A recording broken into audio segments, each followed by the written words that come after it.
یومسی پارا یولسم رکو سورہ انعام پنځم رکو. بسم الله الرحمن الرحیم. ولقد ارسلنا الى امم من قبلک، بیشک ضرور مونږ را لیږل وکړو امتونو تستانه مخکې، فاخذناهم بیا هغه مونږ ونیسل بالباساء په سختیو و ضراء په تکلیفونه، لعلهم یتضرعون لپاره د دې چې دوی عاجزي وکړي. فلولا اذ جاءهم باسنا، پس ولې نه داسې وشو څه وخت چې دوی خواته زمونږ عذاب راغی. تضرعوا دوی عاجزي اختیار کړه، ولکن قصد قلوبهم دوی دې سره زړونه سخت شول.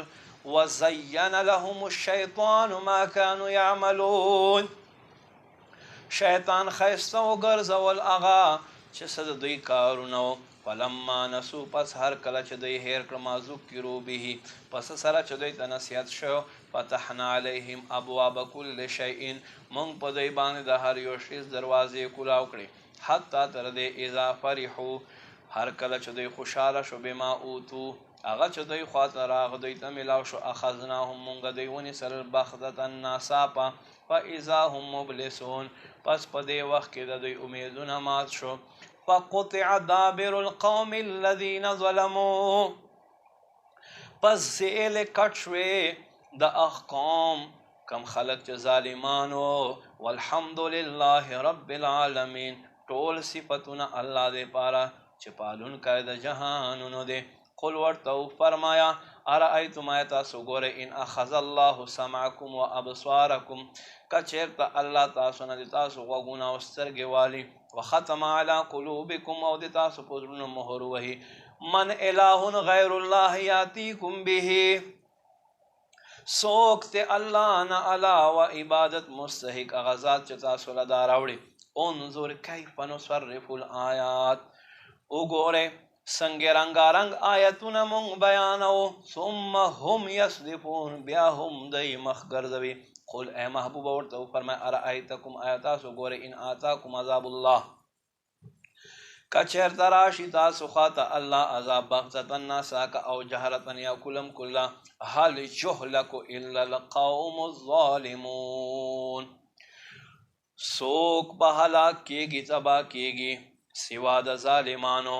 وما نرسل المرسلین، مونږ نه رالیږو مرسلین الا مبشرین و منذرین، مگر لپاره د زیری ورکولو، لپاره د یری سناو کولو.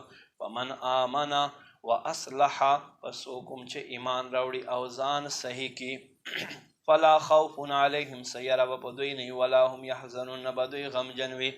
والذین کذبوا بآیاتنا، هغه خلق چا چې زمونږ آیتونه دروغ وګرځول، یمسوهم العذاب، دوی ته به عذاب راورسي، بما کانوا یفسقون، په سبب د دې خلقو بې حکمي.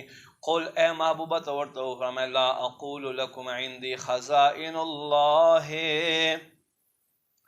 زه تاسو ته دا نه وایم چې ما خواته به ذات خود الله خزانې دي، ولا اعلم الغیب، او نه زه به ذات خود غیب و علم لرم.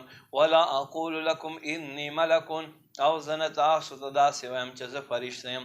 ان اتبعو، زه خو تابعداري نه کوم، الا ما یوحى الی، مگر هغه څه چې ما ته وحی کېږي.